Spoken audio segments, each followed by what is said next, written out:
శుభోదయం. చిన్న తోట. సూర్యుడు ప్రకాశిస్తుంటే అందరూ మేల్కొంటున్నారు. ఒక చిన్న కుందేలు చెట్టు దగ్గర అటూ ఇటూ తిరుగుతోంది.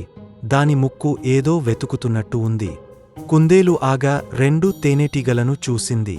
తేనెటీగలు పూల దగ్గర నుంచి తేనెను తీసుకుని గూళ్లకు తీసుకెళ్తున్నాయి.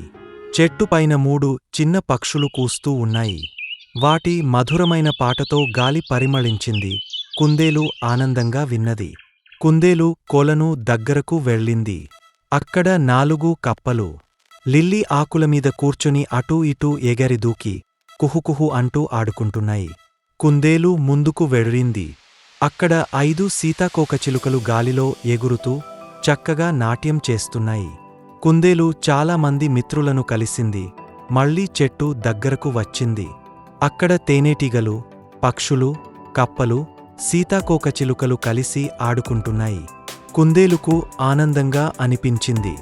సూర్యుడు అస్తమించడంతో తోట మెల్లగా నిశ్శబ్దమైంది. జంతువులన్నీ తమ గూళ్లలో నిద్రపోయాయి. కుందేలు కూడా మృదువైన గడ్డిమీద నిద్రపోయింది. ఈ కథలోని నీతి మిత్రులతో ఎల్లప్పుడూ కలిసి ఉందాం. Please like, subscribe our channel.